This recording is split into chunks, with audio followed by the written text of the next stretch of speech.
There are a number of key factors to successful digital radio rollout. I would say one is not more important than the other, and they all need to be happening concurrently.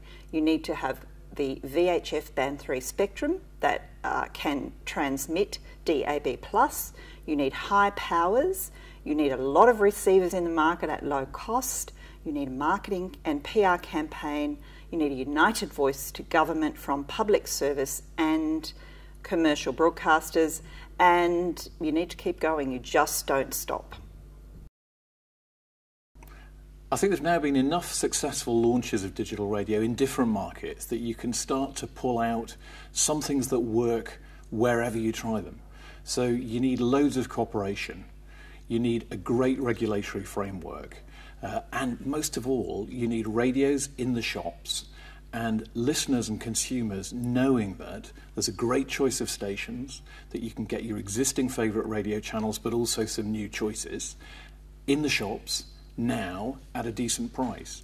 And if you get that mix right and you get the cooperation going across the different industry sectors, then actually it's surprisingly easy for something that's taken quite a while to get right. One of the key factors, I think, is, or maybe the biggest key factor, is commercial radio and public service radio working together and meeting the consumer with one voice. A successful digital radio rollout really needs people working together. So everybody from receiver manufacturers to broadcasters.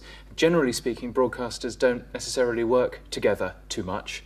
But actually, as we've seen in the UK, as we've seen in Australia, where broadcasters work together, tremendously good things happen in terms of a rollout, and they are tremendously successful. So working together and talking about radio with one voice is always really, really important. First of all, collaboration within the industry in each country.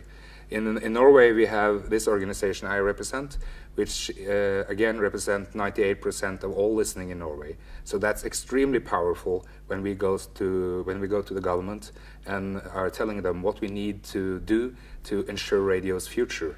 So collaboration within the industry and with the politicians, and of course then again across national borders. I think there are a number of factors to successful digital rollout. I think the consumer, first and foremost, and then in the UK we're focused on a number of C's. So coverage, consumer electronics, cars and communications. I think when all those things come together you end up with a relative perfect storm, and that allows you to really push forward growth in digital radio. It needs to adapt to the needs of its customers. So digital radio, in addition to addressing the traditional radio markets, needs to start expanding into handsets, tablets, etc. You need to devise means of making very inexpensive silicon solutions so that digital radio will be an automatic check-off box, if you will, on just all of these platforms. So Intel sees that digital radio is going to be a big part of the future. The connectivity that digital radio provides is local, it's very social, and it lets you be mobile. Intel sees digital radio on all our platforms moving into the future. I think for rolling out digital radio, it's a joint effort. It's really a collaboration. And what we've done in the UK is we've had commercial radio, we've had the BBC as the public service broadcaster, we've had all the elements of the receiver industry, the chip industry, the retailers, everybody involved. It's about talking to each other, understanding each other's issues, and working out solutions that enable everybody to see why it's a good idea.